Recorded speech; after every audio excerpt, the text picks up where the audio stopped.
On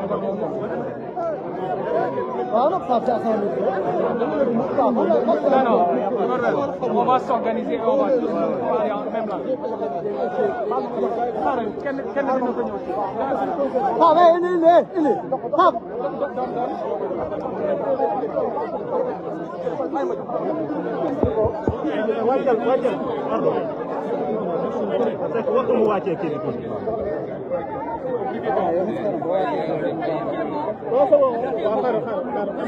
On va y aller, hein.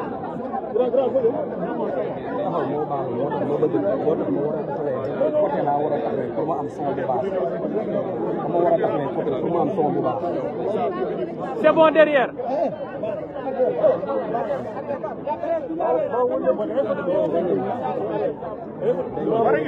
On peut y aller.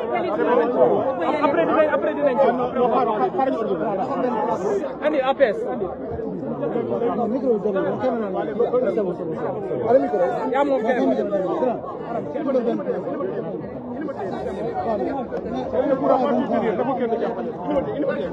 APS kay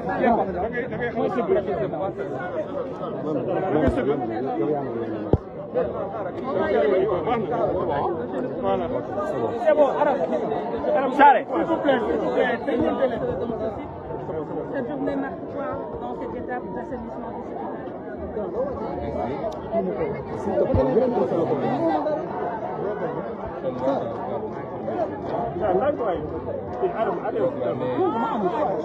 du conceptualisé et lancé par son Excellence le Président de la République, qui, dans le cadre du volet citoyen de son programme, a inscrit des actions citoyennes qui permettent à différents segments du peuple, notamment les segments civils et militaires, mais au sein des segments civils, toutes les composantes, de pouvoir communier autour d'actions d'utilité publique. Et en l'occurrence, pour cette fois-ci, des actions de nettoiement et de curage en prévision de l'hivernage. Le président de la République a voulu se mobiliser d'abord lui-même, mais ensuite mobiliser l'ensemble de son gouvernement et l'ensemble des autorités administratives et politiques pour donner l'exemple. C'est pourquoi ce matin, il a été le premier à Thiaroye à être sur le terrain et à poser des actes allant dans le sens souhaité. Donc moi, je suis là aujourd'hui, accompagné de membres du gouvernement, notamment le ministre de l'Urbanisme et le ministre de l'Assainissement et de l'Hydraulique qui est le maître d'œuvre de cette journée, entre autres, mais également beaucoup d'autres ministres, notamment le ministre de l'Éducation nationale, le ministre de l'Environnement, monsieur le gouverneur de Dakar, monsieur le préfet du département de Rufisque, le sous-préfet également, et l'ensemble des autorités administratives qui nous ont accompagnés. Nous avons fait le choix de venir ici parce que ce quartier présente, l'ensemble de cette zone d'ailleurs, présente une spécificité qui va au-delà de l'activité de curage. C'est une zone qui souffre de la problématique des occupations anarchiques et notamment sur ce qu'il est convenu d'appeler les zones non édificantes, c'est-à-dire des zones qui avaient été désignées par les experts comme ne devant jamais faire l'objet de lotissement, a fortiori d'habitation. Parce que ces zones-là constituent des voies naturelles de passage des eaux pluviales, mais quelquefois c'est des zones même lacustres, où il y avait, dans le temps où il pleuvait beaucoup, il y avait de petits cours d'eau, des lacs, en tout cas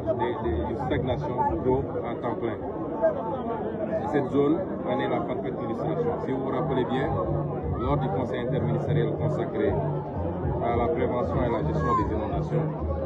j'avais particulièrement insisté sur ces zones. Et c'est pourquoi j'ai considéré que symboliquement, il fallait en choisir une. Et Kaoussara et environ en font partie pour venir délivrer un message. Le message, il est très simple. C'est que on ne peut plus continuer à laisser la prolifération d'habitations dans des zones comme celle-là. Les conséquences, c'est que, quels que soient les moyens extrêmement importants que l'État peut engloutir dans la gestion du drainage des eaux dans ces zones-là, le résultat est très maigre. Parce que, comme on dit, les eaux sont toujours plus fortes et elles retrouvent toujours leur voie naturelle. Et aujourd'hui, c'est au niveau de la prévention d'abord qu'il faut gérer ces questions-là. Un travail a été fait en 2022, je crois, de recensement des habitations de ce genre et avait donné comme résultat plus de 3500 cités qui sont construites dans des voies de drainage des eaux à travers le Sénégal. Et on nous dit que presque la moitié se trouve dans le département de Rufisque. Et nous ne pouvons plus continuer à laisser faire. Parce qu'un quartier ne se construit pas à nos jours. Une maison même ne se construit pas à nos jours. Si on en est là, c'est que quelque part il y a eu défaillance et carence des services de l'État qui ont laissé, souvent sans titre ni droit, sans aucune autorisation de l'urbanisme, que des gens puissent construire jour après jour, semaine après semaine, pour voir naître des quartiers. Et après, ça pose la problématique de la gestion de ces quartiers-là. Les conséquences, particulièrement pour Kawsara, c'est qu'aujourd'hui, les gens sont obligés même de quitter pendant l'hivernage. Il y a, je crois, minimum 8 familles qui ont définitivement quitté pour aller chercher ailleurs. Les édifices, mosquées et autres sont complètement pris par les eaux. Et même les installations qui ont été faites pour le drainage de ces eaux, pour le captage de ces eaux-là, sont quelquefois occupées. Même le poste Sénélec, le seul poste Sénélec qui était là, a été déplacé parce qu'il y a eu un incendie, me dit-on, consécutif à justement l'effet ou l'impact de ces eaux. C'est des désagréments qu'on aurait pu éviter. Nous n'avons pas de solution immédiate. Nous allons faire le maximum et notamment nous annonçons ici aux populations que un bassin va être construit ici en collaboration avec l'armée nationale pour gérer déjà cet hivernage, un bassin de captage et de rétention des eaux, en espérant que ça va pouvoir atténuer très fortement l'impact de ces eaux sur les habitations. C'est entre autres une solution, mais une solution provisoire. Et comme l'a dit le président de la République dans son programme, si vous allez à la page 60, il avait clairement dit que la gestion globale de ces questions doit faire l'objet d'une planification sérieuse sur le long terme qui intègre une planification globale en termes d'urbanisme et qui intègre la problématique du drainage des eaux, du captage des eaux et la problématique de l'assainissement de manière générale. Ce travail est en cours, monsieur le ministre est ici présent avec toute une équipe pluridisciplinaire. C'est vous dire qu'il y aura des solutions à court terme, à moyen terme et à long terme. Et c'est à cela que nous appelons les populations. Le gouvernement doit être accompagné. Il y a des choses qu'on peut faire tout de suite, mais si tout le monde si et seulement si tout le monde se donne la main et qu'on s'oriente vers le travail. Nous allons assainir structurellement, nous allons assainir humainement et ça nécessitera la contribution de tout le monde. Et c'est pourquoi nous avons, le président a mobilisé les armées, il a mobilisé l'ensemble des services dédiés à ce genre d'activité, mais il continue à lancer un appel aux populations parce que cette activité doit être pérenne. On dit souvent qu'au Sénégal, nous savons prendre des départs, mais nous n'arrivons jamais au but. Il faut aujourd'hui que chaque mois, cette formidable mobilisation que nous avons vue ici et que nous avons vue partout sur le chemin que nous avons emprunté, que nous avons vu sur les images aujourd'hui à Thiaroye avec le président de la République, il faut qu'elle soit maintenue, que nous comprenions que nous sommes maîtres de notre propre assainissement, de notre propre propreté. C'est à nous de prendre soin de nos quartiers d'abord, parce qu'en prenant soin de nos quartiers, on prend soin de nous-mêmes, de nos enfants qui jouent dans les rues de ces quartiers-là. Nous prenons soin de notre hygiène. Et c'est en cela que le concept de citoyenneté et de civisme, mais le concept également d'armée-nation, ces concepts sont extrêmement importants et sont au cœur de notre programme. Je terminerai par dire qu'aujourd'hui, au 1er juin de l'année dernière, 2023, je crois que nous étions dans une configuration totalement différente. Où, un peu partout dans le pays, où les activités citoyennes donc porteuse de progrès, porteuse d'espoir, mais également de plus-value pour les populations et pour la nation, on était confronté malheureusement à une autre situation où c'est peut-être des grenades lacrymogènes et des pneus qui tonnaient ou qui étaient brûlés. Je voudrais dire aujourd'hui que cette œuvre d'assainissement, cette œuvre de salubrité, elle sera globale. Je veux dire à tout le monde, particulièrement à ceux qui ont été victimes de ces situations-là, qu'en aucun cas, nous n'oublierons ce qui s'est passé. Et que toute la lumière, toutes les dispositions seront prises pour que la lumière soit faite et pour que plus jamais nous ne soyons obligés de vivre cela. Et le travail d'assainissement, comme je le dis, il est global. Pour aller vers certaines directions, il faut assainir la présidence de la République, il faut assainir la primature et le gouvernement, il faut assainir la justice, il faut assainir l'administration, il faut assainir l'ensemble des facteurs qui contribuent à aller positivement dans une direction ou très négativement dans une autre direction. C'est cette œuvre d'assainissement qui est en cours et je peux rassurer tout le monde que ce qui doit être fait sera fait pour que la lumière et les responsabilités soient établies et que pour que plus jamais nous n'ayons de 1er juin non pas consacré à des œuvres d'utilité publique, mais beaucoup plus à faire face à des situations très désagréables pour le pays. ma baam ko ci wolof ne ñoo ngi gërëm ñëpp ci tertu bi di gërëm waa Kawsara waa Sangalkam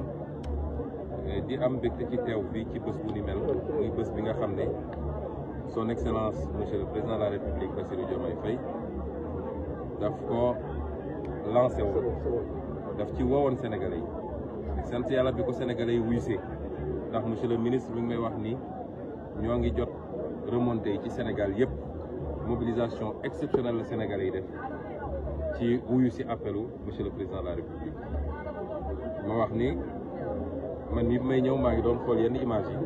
gis naa ni amul région bu des amul département bu des ñu am mbégte teew fii ak ànd ceeg lenn ci membre gouvernement bi monsieur le ministre de l'hydraulique et de l'assainissement mi ngi nii monsieur Cheikh Tidiane Dièye monsieur Daouda Ngom ministre de l'environnement mi ngi fi monsieur Guirassy ministre de l'éducation nationale mi ngi fi monsieur le gouverneur de la région de Dakar mi ngi fi monsieur Sall monsieur le préfet du département de Rufisque monsieur le sous-préfet de l'arrondissement lii buñ ko defee nii dafa fekk monsieur le président de la République moom ci boppam moo bëggoon mbooleem seen ñu yor ndomb tànk ci réew mi njëkk a joxe exemple parce que askan boo ko bëggee yóbbu ci direction da nga ko fa war a jiitu waaye doo toog ci bureau taal sa clim ne ko demal def moo tax moom ci boppam moo njëkk a génn tey fële ci caaro yi gis ngeen taxawaay bi askan wi génn wuyu si ko mu njëkk a symboliquement def premier geste buy wane ni fii la ñu bëgg a jëm ak askan wi loolu nag ñun ñu tàmm woon ñëw fii lu tax mooy am na loo xam ne problème mu assainissement ordinaire la mooy quartier boo xam ne quartier bu normal la quartier bu ñu tabax fañ ko war a tabax la waaye defuñu fa ay canalisation wala canalisation ñu fa def baaxul wala doyul wala yu mel noonu ba quartier ba di am ay problème loolu mooy li gën a yomb a gérer ci mbirum assainissement mu am beneen fànn boo xam ne dañoo dem fa ñu warul woon tabax nga xam ne depuis jamono tubaab bi mu defee cartographie ba pare la ñuy wax cadastre bi dafa ne fii de nit mën na fee dëkk waaye fii nit waru fee dëkk parce que yoonu ndox la te olof danaan ndox du bàyyi yoonam mën nañu nekk jamono sécheresse taw gi xaw a néew ñu dem ba fu ndox doon jaaratu waaye bu taw dellu see rek ndox mi dellu si waat ci yoonam moo tax ñu ne woon fii ak fii ak fii kenn waru fee tabax ñu gis ni Sénégalais yi ci li nga xam ne moom la ñuy wax urbanisation parce que de plus en plus jamono ci àdduna yëpp la nag jamono léegi kaw gi day wàññeeku nit ñi di dem ci taax yi loolu la ñuy wax urbanisation ñu gis ni ci phénomène boobu nag nit ñi bu ñu yegsee ci taax yi léeg-léeg mënuñu am ci foofu nga xam ne moo jag pour nit ñi dëkk fa dañuy dem fekk fa ñu tere woon pour ñu dëkk fa ñu dem dëkk loolu nag bu amee responsabilité état la d'abord ndax kër sax mur de clôture kenn du ko tabax ci benn fan kenn du ko tabax ci benn semaine waxuma laa kërum lëmm waxuma laa quartier lëmm donc soo seetee lu mel ni quartier bi soo xoolee immeuble bi nekk suñu gannaaw xam nga ni lii ay weeri weer wala ay at lañ ko tabax jamono yooyu ñu ko doon tabax ñan ñoo joxe autorisation ak ba ñuy joxe autorisation bi ndax daf leen réeroon ni fii yoonu ndox la waruñu fay joxe autorisation pour ni li mel quartier bee nekk suñu gannaaw ñëpp xam nañ ni ñëwul rek judd ci benn fan lu ñu tabax la ci ay fani fan loolu lañ ne nag loolu dina dakk mënatuñu nangu administration am code de l'urbanisme am code des domaines am les plans directeurs d'urbanisme am les plans détaillés d'urbanisme am lépp ñu ne leen fii nit waru fee tabax ñu seetaan ko sàggane ko léeg-léeg sax ñoom ñooy def lotissement bi tax nit waru fee tabax loolu am na problème ndax fee quartier la mais fii nii terrain bi lotissement privé la promoteur privé boobu même su dee titre foncier la am kan moo ko jox lotissement pour mu def lotissement foo xam ne leer na ni fii waruñu fee def lotissement kon yooyu ay problème yoo xam ne lu jëm ci responsabilité état la te bu soobee yàlla nañ ci jël ay matuwaay ñaareel bi mooy mënatuñoo nangu di seetaan nag moo tax keroog ci conseil interministériel bi ma joxe ndigal ne leen fépp foo xam ne tey quartier bu ni mel la fa nekk ñu koy tabax nañu dem arrêté ko parce que état léeg-léeg il faut mu jël responsabilité mais doo seetaan ba musiba am ngay doog a daw naan nañu ànd ba loolu il faut mu jeex ci réew mi tamit loolu tax ñu ñëwoon fii tey solution rek dina jafe liggéey la loo xam ne du ci lu gàtt lañ koy def ndax foo xam ne dafa nekk ci pax wala mu ne ci kan wala mu ne woon yoon ndox wala ndox daan fa taa sax ay lac ndax Lac de Guiers mi ngi fii jege na fi Lac Rose du moins mi ngi fii te bi état defee recensement gis nañ ni lu mat 3 junni ak genn wàll lu ëpp loolu ci yu mel nii am na ci biir Sénégal te li ci ëpp nag mi ngi fii ci département Rufisque ñu ne nag dañ ci def suñuy kéem kattan ci ay programme yoo xam ne lu ñuy def la ci temps bi waaye ren tembe la ñu mën a def moo tax ñu dugal armée ci mbir mi moom ministère am ak ñu ciy liggéey nañu lënkaloo ak armée nationale gas fii benn bassin dañ koy waxee ci xanaa mbalka mu mag la voilà benn mbalka laa doon yarkatu xar yi ñoom xam nañu gas fi benn mbalka bu mag a mag a mag boo xam ne dañ koy def ci fi nga xam ne moo gën a xóote nga xam ne ndox mi bu ñëwee dañ ko essayer récupérer foofu am yaakaar ni loolu mën na wàññi problème bi ci at wi ndox moomu sax mën nañ ko jëriñoo ci yóbbu ko ci mbay mi moo tax ñu ne fii am na yeneen yu ñuy gas fii ci dag bi ndax am na dag bu ne fii bu ne dag nag mooy domaine agricole communautaire kon kuy bay da ngay soxla ndox moomu ñu doon bàyyi muy law di walangaan wala mu ne ci biir kër yi lañ ci mën a capter yëpp dañuy def ay bassin foofu ci dag bi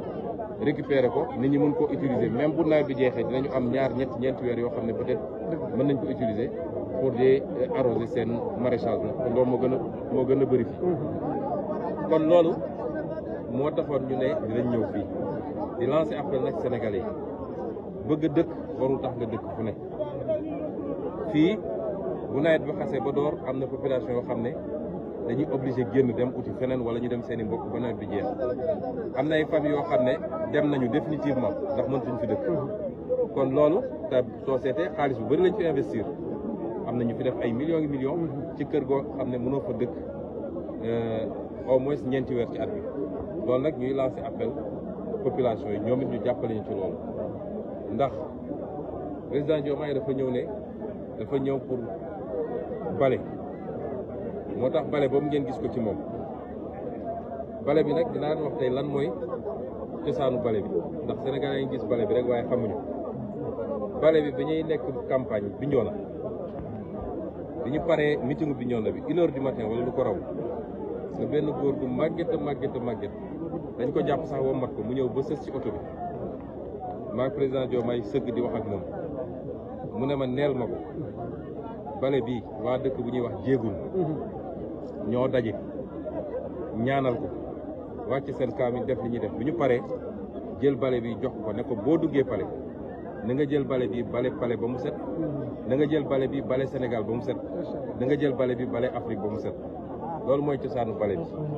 looloo tax président Diomaye fonk bale bi loolu nag mooy volet symbolique bi waaye bale googu ñu nekk dooraguñ ko sax ndax lii defe naa premier acte rek la dinañu bale lu jëm ci cet bi dinañu bale lu jëm ci lu ñuy gis ci ay kër ay yoon ay caniveau ak yu mel noonu waaye dinañu bale lu jëm ci nguur nañu bale ba mu set wicc ndax réew mi Sénégalais yi dañoo xamul ni yàlla moo ñu sutural waaye ak ñaanu nit ñu baax ñi waaye bu dul woon loolu 2023 bi ñu génn réew mi li daal réew yu bëree bëri mënoon na fi am te dara waralu ko lu dul ku ñu dénk ne ko dañu laa dénk pour nga sàmmonteeg réew mi sàmmonteeg askan bi doxal yoon nga def safaan moo xam président nga moo xam ministre nga moo xam magistrat nga moo xam moo tax boo bëggee nag bale boo yaakaar ni bale mbedd moom rek la ñu war a bale jumbo ndax nëga ni si dem daaw ci bésu tey jii di 1er juin nit ñi taluñu woon bale ak ji ay garab waaye ñi ngi doon ay lacrymogène ak ay pneu ak internet bu ñu coupé te dara waralu ko lu dul ñi ñu dénk ne leen jaaraleen ko fii ñu ba ko fa nekk ci ay complot ak ay règlement de compte moo tax bale googu nag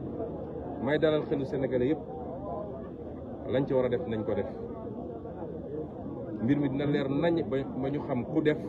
ak lu mu def bu dee Ousmane Sonko def Sénégalais yi dinañu xam bu dee keneen ak keneen def Sénégalais yi dinañu xam waaye nag dafa am loo xam balaa nga koy def da ngay njëkk a bale ba mu set il faut nga bale justice ba mu set ndax ku ci amoon responsabilité te nekk fa du moom mooy ñëw jaar ci beneen direction bi il faut nga bale palais de la République il faut nga bale gouvernement il faut nga bale feneen ak feneen ak feneen kon setal bu yaa lay doon setal bu mate lay doon parce que réew mi il faut ñu tegaat ko ci yoon ba Sénégal yi nekk ci jàmm ñu jublu ci liggéey xaste bi jeex fi saagante bi saagawaate bi jeex fi sosalaate bi jeex fi parce que loolu xamuñu ko woon ci Sénégal jàmm lañ fi xam ak liggéey ak même su dee bokkuñu xalaat ñu def ko ci adversité et non pas ci animosité loolu moo tax ñu wax sénégalais rek ni setal bi lu gën a yaatu la waaye bii moom lañ leen gën a soxlawee bii la ñu gën a bëgg ñu dugal ci seen loxo la ca des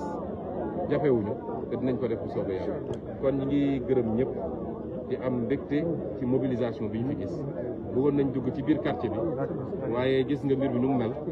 dañuy bañ buuxante yi ak yu demee noonu ñu ngi jéggalu kilifa yi nekk ci biir quartier bi chef de quartier bi di jéggalu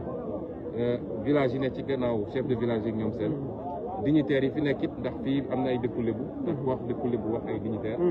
ñoom ñëpp ñu ngi leen di jéggalu bëggoon nañu dugg saafante ak ñoom waaye comme buuxante bi dafa xaw bëri ñu jaral ko beneen bés rek boo xam ne dinañ jël matuwaay yu gën a bëri ñëw ziar leen bu baax a baax ñu ngi leen gërëm leen sant.